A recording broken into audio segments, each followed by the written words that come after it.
이어서 5장 16절부터 17절 말씀.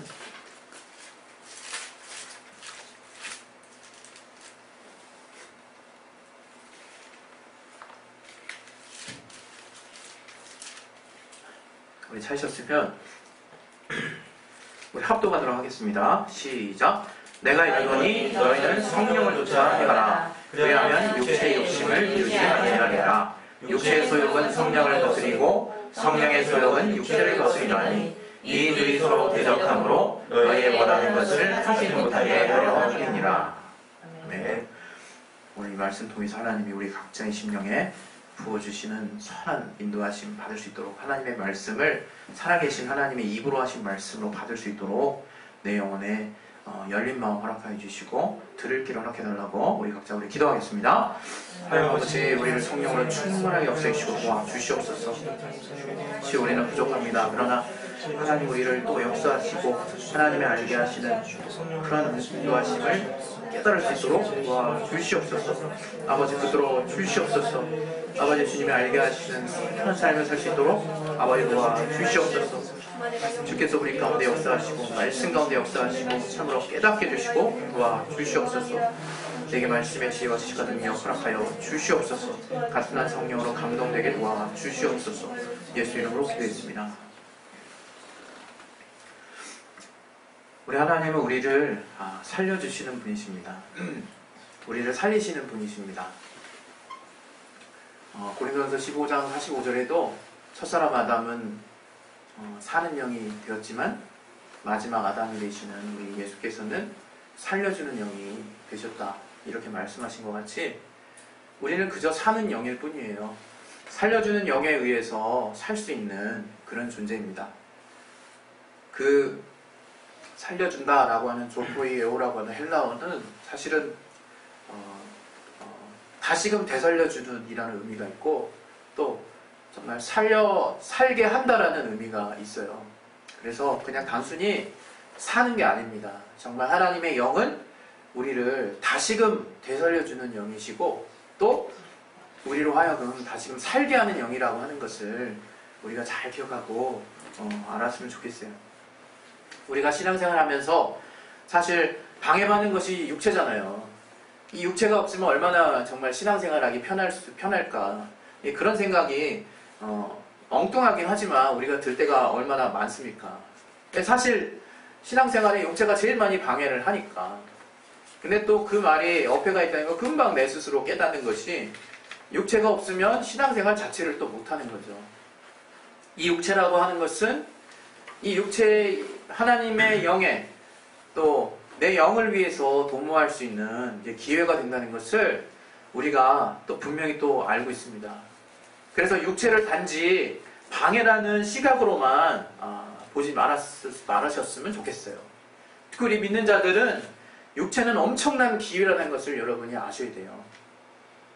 육체가 없이 단방에 우리 모든 사람이 공평하게 그냥 다 똑같이 구원받는다고 한다면 정말 하나님이 또 우리에게 주시는 상급과 무한하신 영광, 또 우리가 더 주님을 향해서 달려나가야 하는 그 이유들이 큰 어떤 힘을 잃지 않을까 싶어요.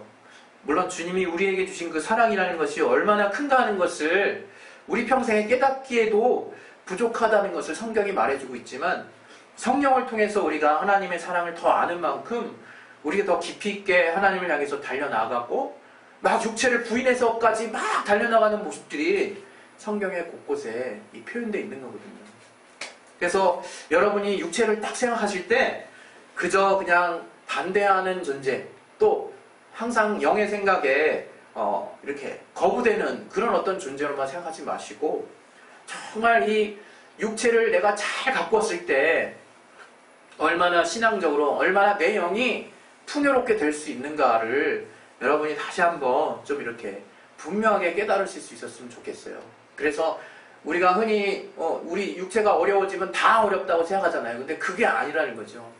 육체는 분명 하나님이 우리의 육체에 여러 가지 또 하나님이 주시는 긍정적인 시험이 있더라고 말씀하고 계십니다.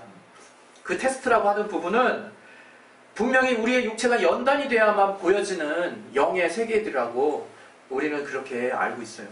그래서 우리는 우리의 육체의 이 한계를 어떤 형태로든 극복을 해야 합니다. 그것은 죄를 정복하는 얘기가 아니에요. 이 죄에 대해서는 하나님이 능히 극복할 수 있는 회개의 문을 열어주셨기 때문에 그것은 주님의 복음을 철저히 인정함으로 회개함으로 나아가는 것이지만 긍정적으로 육신을 우리가 이겨낸다는 것은 육신 너머에 육신을 덮고 있는 그 안에 감춰져 있는 영의 사정을 우리가 꿰뚫어 볼 수 있는 힘이 늘 어느 순간에든 있어야 된다는 것을 말씀하는 거예요.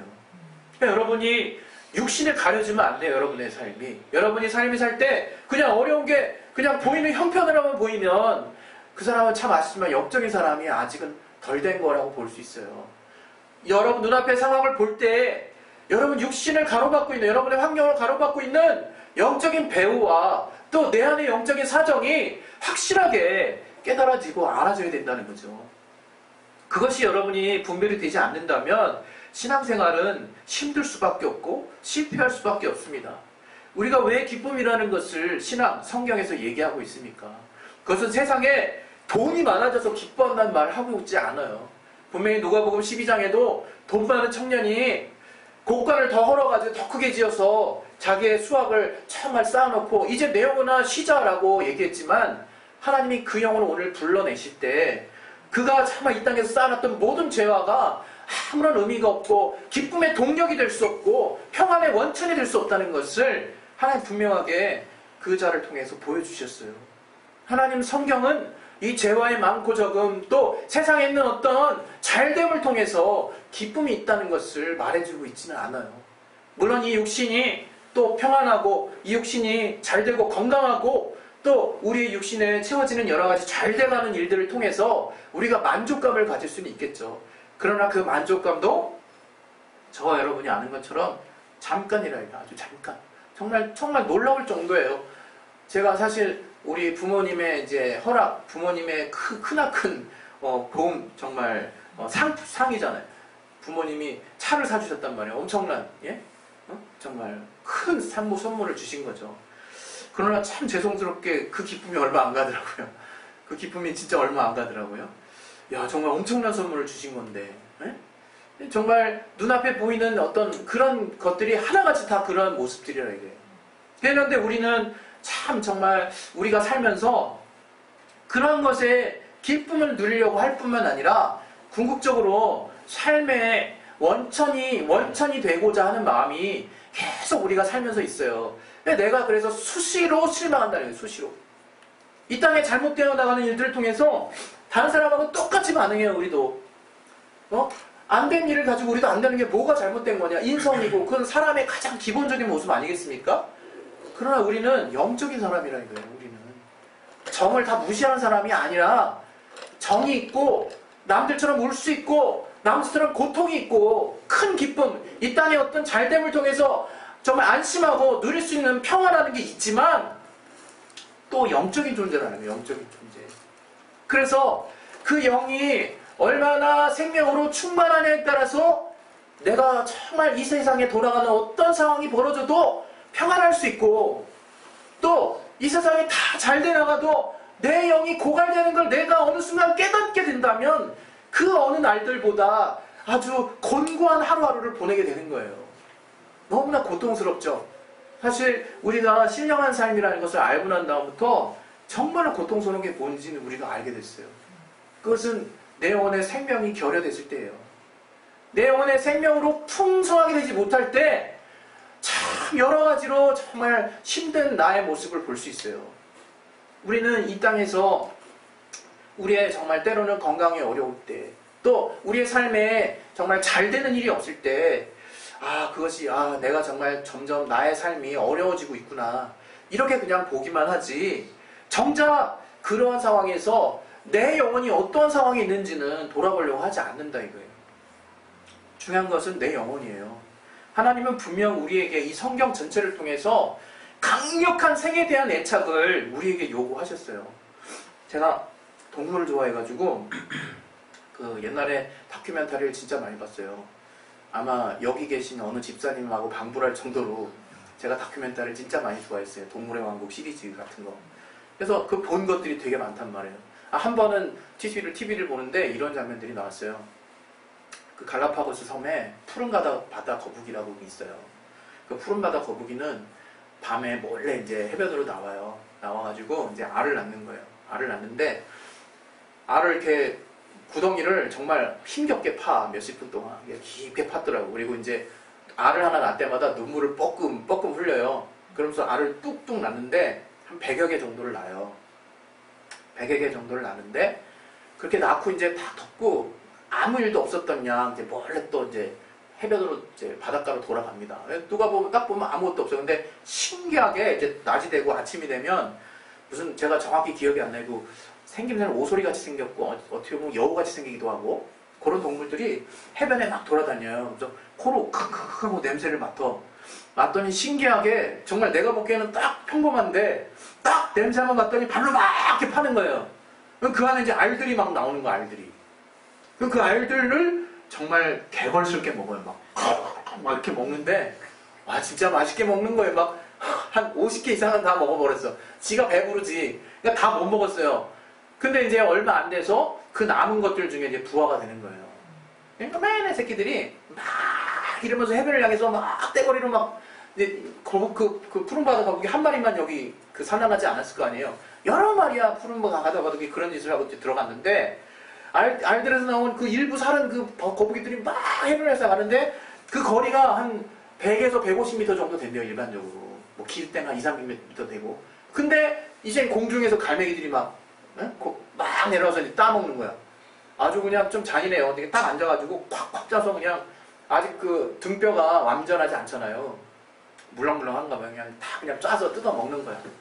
그럼 불과 거기 안전하게 해변에서 바닥까지 딱 안착한 그 거북이가 푸른바다 그 100마리 중에서 몇 마리가 그 해변에 통계적으로 안착할까를 과학자들이 이제 찾아봤나 봐요.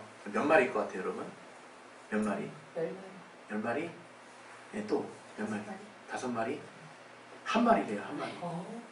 100마리 중에 한 마리. 그렇게 여러 푸른바다 거북이 각자 생존한 한 마리 거북이가 바다로 가서 50년이고 100년이고 사는 거예요. 평균 수명이 3, 40년이고 길면 한 100년 산대요. 근데 여러분 우리는 그걸 다큐멘터리니까 야 이런 일이 있구나 막 드라마틱하 이렇게 보는데 저들에게 있어서는 태어나자마자 생존이라는 거예요. 태어나자마자 생존.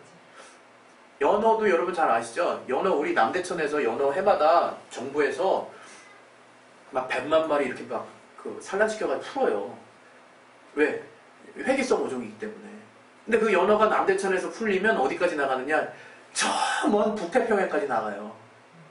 근데 그렇게 나가는 과정에서 돌아오는 그 연어가 한 마리가 얘는 좀 많이 낳더라고. 700에서 7,000개의 알을 낳아요. 근데 돌아오는 게 몇십 마리 수준이에요.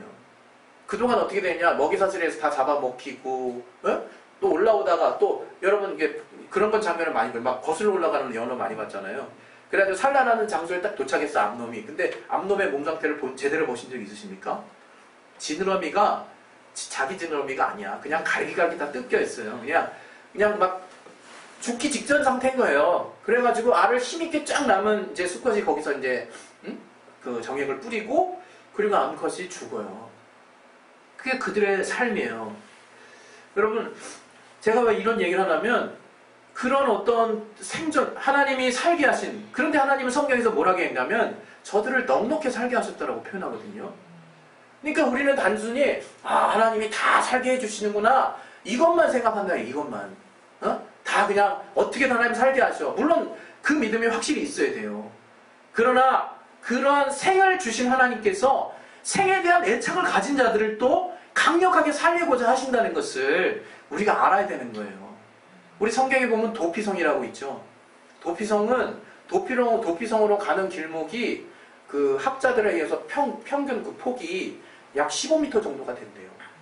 그건 뭘 말하냐? 15m면 엄청 넓은 거거든요. 그 폭이. 그러니까 편하게 도망갈 수 있도록 넓게 평평하게 다져놨대요. 6군데다가. 예? 요단강을 주변으로 동편, 서편, 북쪽, 남쪽, 중앙 해가지고 6군데를 놨는데 그 도피성의 의미가 뭔지 우리가 알잖아요. 고살죄를 제외하고 일부러 죽인 죄를 제외하고 정말 어쩌다 보니까 잘못해서 죽이게 된 그 살인죄에 대해서 그 친지나 아는 사람들에 의해서 살인을 면하기 위해서 필사적으로 하루 동안 갈 수 있는 거리 안에 있는 6개의 도피성인 거예요. 그게 약 한 48km 정도 된대요. 그러니까 우리가 도보로 한 평균 빨리 걸으면 4.5km 겪거든요. 그러니까 한 10시간에서 12시간 안에 도착하는 거리인 거야. 어쨌든 사력을 다하면 속보로 걸으면 7, 8시간에도 도착할 수 있는 거리들의 요단강을 중심으로 팔레스타인 그 지방 어느 곳에든 하루길로 만들어 놓은 거예요. 그게 뭐냐? 우린 너무 잘 알고 있잖아요. 살고자 하는 자를 살려주시겠다는 거예요. 살고자 하는 자는. 근데 우리가 그 삶에 대한 애착이 한편으로는 또 너무 없어요, 우리가. 우리가 정말 살려고 하느냐 하는 마음을 여러분이 정말 자기 자신을 향해서 한번 자신에게 돌아보세요. 어려울 때 내가 어떻게 일어났냐고요? 다른 거 아니에요, 정말. 내가 정말 아플 때 생각해 보시고, 내가 어려운 일이 닥쳤을 때 생각을 해보세요. 살려고 하는 자는 진짜 살아요. 그러니까 정말 우리 믿는 자들, 특히 하나님 앞에 살려달라고 몸부림치는 자는 하나님 살려주세요. 제가 얼마나 엉뚱한 체험이 있냐면, 제가 군대 때 옹달샘 봤던 체험 제가 얘기해 줬잖아요. 전 진짜 죽을 것 같았어요.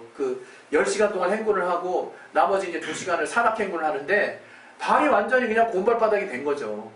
다 그냥 물집이 하나로 붙어가지고 발 아랫부분이 다 붕 떴어. 그래가지고 보수대라고 실을 이렇게 통과시키지 않으면 진물이 안 빠지면 계속 합쳐지니까 너무 아픈 거예요. 점점 퍼지고. 그러니까 보수대 실을 가운데로 횡단해가지고 두 발 사이에 껴있고, 대부분 우리 동기생들도 비슷하죠. 그렇게만 올라가는 중에 내가 할 수 있다고 버틸 만큼 버텼는데 어느 순간 진짜 할 수 없겠더라고요. 정말 하나님 살려주세요 했는데 해필이면 그때 10분간 휴식을 했잖아요. 그때 일순간 살려주셨어. 근데 다시 50분간을 걸으려고 하니까 너무 죽겠는 거예요. 근데 진짜 참았죠. 근데 2, 30분 걷다가 진짜 그때는 완전히 제가 퍼졌단 말이에요. 살려달라는 말도 안 나오더라고. 그냥 퍼졌을 때 그냥 바로 옆에 옹달샘이 있더라고요. 정말 거기 가가지고 오를 이탈해가지고 그냥 전투모 거기다가 그냥 물을 가득 채워가지고 온몸에다 뿌리고, 와 정말 살 것 같더라고요. 영천의 기온가 37도였거든요 그때. 대구 영천이. 정말 살 것 같더라고요. 근데 제 밑에 있는 애들이 그 옹달샘 보고 다 그냥 물 뿌시고 아주 살았어. 정말 살만 나더라고요 진짜. 근데 그때를 잘 생각하는 거예요 저도. 내가 살려달라고 하는 힘조차 없을 때 진짜 살려주셔야 되는 때인 거죠. 그때 하나님 우리 살려주신다 이거예요. 그러나 우리가 살고자 하는 의지가 분명히 있어야 되는 거예요. 그것을 성령이 분명히 말하고 있다는 거. 오늘 그런데 우리가 그런 살고자 하는 의지를 잘못 쓰고 있다는 거를 말씀드리려고 하는 거예요. 그 의지를 너무 잘못 써. 정말 우리가 분명히 인정해야 된다 이제 이거. 이 땅에 하나님이 아무리 화려하게 육신의 삶으로 정말 우리에게 허락하신 이 문명의 삶을 우리가 정말 그래도 육신이 있으니까 하긴 해야 되잖아 라는 생각으로 우리가 본다 하더라도 본질은 알아야 된다 이거. 본질은 육체의 삶은 결국에는 정욕적인 삶이에요. 그 정욕적인 삶은 결국에는 죄를 짓게 돼 있어요. 그 죄를 향해서 계속 달려나간 삶은 사망이 있는 삶이라 이게 사망. 결국에는 우리에게 사망과 어둠을 주는 거예요. 결국엔 영적인 타락을 주고, 그 삶에서 맛을 본 자들은, 그 삶에 이미 중독된 자들은 헤어나올 수 없는 사람들도 있어요. 내가 왜 어디서 자꾸 힘이 빠지고 어디서 생명력이 떨어지냐고요? 그래서 나는 왜 자꾸 다양한 걸 추구하고 또 다른 걸 추구하냐고요?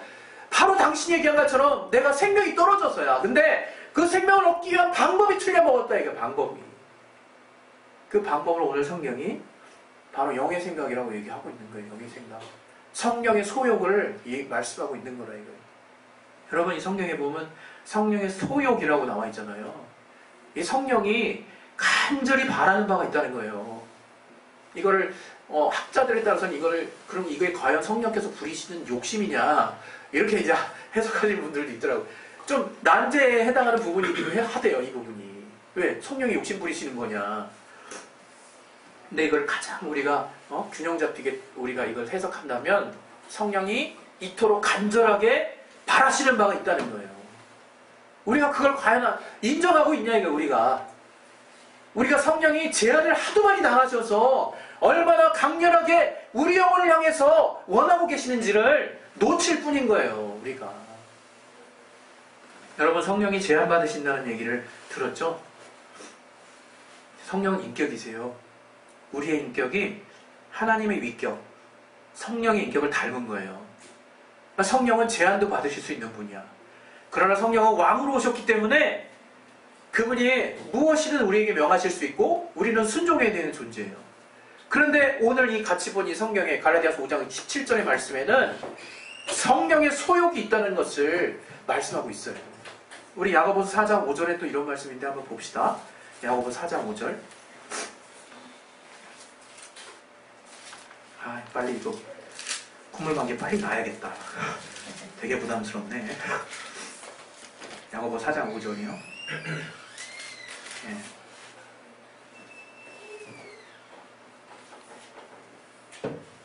우리 찾으셨으면 같이 한번 읽겠습니다. 시작. 너희가 하나님이 우리 속에 거하게 하신 성령이 시기하기까지 사모한다 하신 말씀을 헛된 줄로 생각하느냐. 이렇게 말했어요. 위에 보면 우리가 신랑 되신 하나님을 떠나서 타락한 세상과 벗된 모습을 지적하고 있고, 곧이어서 5절에 하나님이 우리 영혼 안에 거하게 하신 성령께서도 시기하실 정도로 우리를 사모한다고 하는 말씀을 지금 우리에게 지금 하고 있는 거거든요. 하나님이 우리를 그토록 사랑하시는구나 라고만 볼 문제가 아니에요. 성령이 우리 안에 거하실 때는 어디 안에 거하십니까? 우리 영혼 안에 거하세요. 우리 영혼을 가장 거룩하다 여기셔서 우리 안에 거하시고 계신데, 그 영혼 안에 거하신 성령께서도 시기하실 만한 그 사랑이 바로 무엇을 향한 사랑이냐 이거예요. 바로 우리 영혼을 향한 사랑이라 이거예요. 바로 우리 영혼을 향한, 우리가 바로 하나님을 사랑하는 것은 우리 영혼을 향한 삶이에요. 우리 영혼이 얼마나 간절함을 가지고 하나님을 찾으려고 하는지 우리는 또 알아야 되고, 하나님도 또한 우리 영혼을 향해서 얼마나 강한 애착을 가지고 우리를 바라보고 계시는지를 분명히 깨닫는 게 신앙생활이에요. 하나님이 얼마나 나를 원하시는가, 나라는 전인격 전체를 받으셨죠. 그러나 성령께서도 우리 안에 내주하심에도 불구하고 하나님이 우리의 영혼을 향해서 강렬하게 애착을 보이시는 그 마음을 하나님이 또 시기하신다는 표현으로 우리에게 지금 이 성경에 나타나 있다 이거예요. 여러분, 우리가 우리의 영혼이 얼마나 하나님의 뜻을 따라 쫓아나가려고 하는지를 깨달아야 되는 것이 정말 필요해요. 우리 영혼이, 제가 가끔씩 얘기하잖아요. 지난주에도 누구를 또 방언통역을 2분을 해드렸는데, 거기서도 정말 여지없이 제 안에 또 확실하게 깨달았던 게 똑같은 그런 어떤 인도하시면서요. 정말 누구보다도 정말 하나님을 향해서 어린 영혼이나 성장한 영혼이나 하나님을 향한 답답함, 또 하나님을 향한 간절함을 동일하게 이렇게 표현하고 있더라 이거예요. 저는 저와 여러분이 뭐 때문에 어려운지 더 이상 이제 속지 말았으면 좋겠어요. 내가 뭐 때문에 어려운가? 지금 정말로 내 앞에 일들이 하나도 되는 일이 없어서, 정말 내 어떤 환경이 계속 어려워져서, 또 내가 키우는, 내가 정말 또 아끼는 그 어떤 정말 사람들과 또 자녀와 또 여러 가지 문제들이 되지 않아서, 또 여러 가지 내가 또 추구하고자 하는 목표가 이루어지지 않아서 여러분이 정작 어려운 것이 아니라 여러분에게 생명이 결여돼서 어려운 거예요. 생명이 결여돼서. 주님이 주시는 생명이 내 안에 아구까지 가득 차게 되면 생명이 넘치는 삶을 살게 되는 거예요. 생명이 넘치는 삶. 그것은 결코 우리 이 땅에서 잘 되는 삶과 정확히 일치하지 않습니다. 하나님이 잘 되게 하실 수도 있고, 또 우리의 연단을 위해서 하나님이 또 정말 또 잠시 동안 또 이 정말 사단이 또 역사하는 것들을 내버려 두실 수도 있어요. 그것이 미혹이라고 얘기를 했지, 아니면 징계라고 얘기할지, 아니면 연단이라고 얘기할지, 우리가 그 모호한 영역을 정확히 분별할 수는 없을지라도 우리는 결국 하나님이 우리 영혼을 끔찍하게 아끼시는구나 하는 것들을 깨달아야 된다는 거예요. 그래서 저는 저와 여러분이 무엇보다 정말 그 영혼을 위한 삶을 사시기를 바라요. 우리 고린도후서 한번 말씀 또 보겠습니다. 우리 좀 마지막으로 고린도후서 말씀 보면 이런 말씀 3장 17절 한번 보세요. 고린도후서 3장 17절. 고린도후서 3장 17절. 같이 한번 읽겠습니다. 시작. 주는 영이시니 주의 영이 계신 곳에는 자유함이 있느니라. 우리가 이 성령을 쫓아 사는 삶은 진정한 자유가 있는 삶이에요. 여러분, 우리가 억압이 되는 이유가 죄를 짓기 때문이고 죄에 속한 육신의 법을 쫓기 때문이고 그 율법의 틀에 막혀서 우리의 양심이 율법이 돼서 또 육신의 기준을 가지고 우리가 계속 살려고 하기 때문에 우리는 벗어날 수 없는 거예요. 그 육신의 법은 죄와 사망의 법이라고 분명히 로마서 8장에 말씀하고 있고 그 육신을 정말 우리가 육신적 존재인데 어떻게 뛰어나냐? 어떻게 그것을 우리가 초월할 수 있겠냐라고 하는 말에 대한 해답이 오늘 여러분과 제가 같이 읽었던 갈라디아서 5장 16절에 나와 있는 거예요. 우리 같이 한번 또 우리 마지막으로 읽어봅시다. 갈라디아서 5장 16절.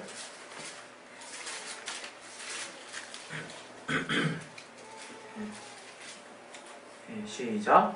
내가 이르노니 너희는 성령을 쫓아 행하라. 그리하면 육체의 욕심을 이루지 아니하리라. 육체의 욕심을 이루지 않는다는 것은 죄를 짓지 않는다는 거예요. 결국에는 죄를 짓지 않으면 죄로 말미암아 사망이 우리에게 영향을 미칠 수가 없어요.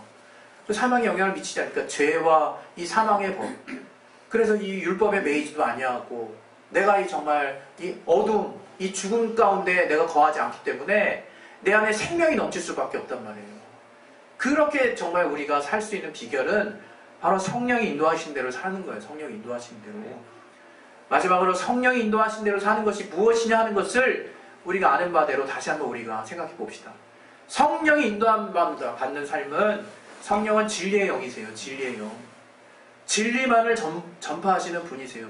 성령이 내 안에 거주하시면 나도 모르게 거룩함을 정말 살려고 해요.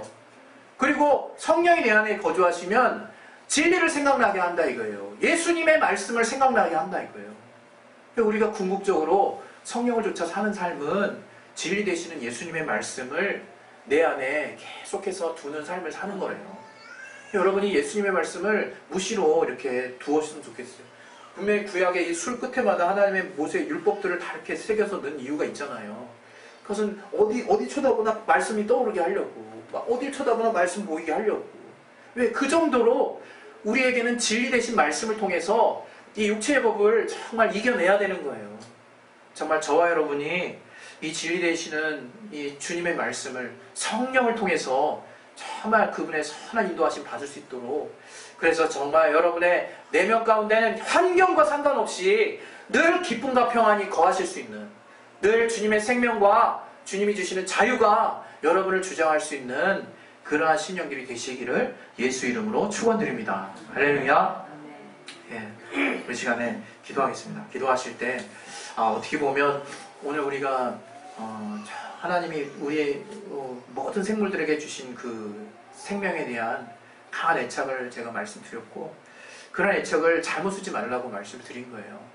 정말 여러분 영혼을 위해서, 영의 영원한 생명을 위해서 이 육체를 기회로 생각하시고 한번 제대로 한번 투자해 보세요. 그러면 진짜 하나하나 차곡차곡 해결돼 나가는 것들을 볼 수 있을 거예요. 절대 이것은 빈말이 아닙니다.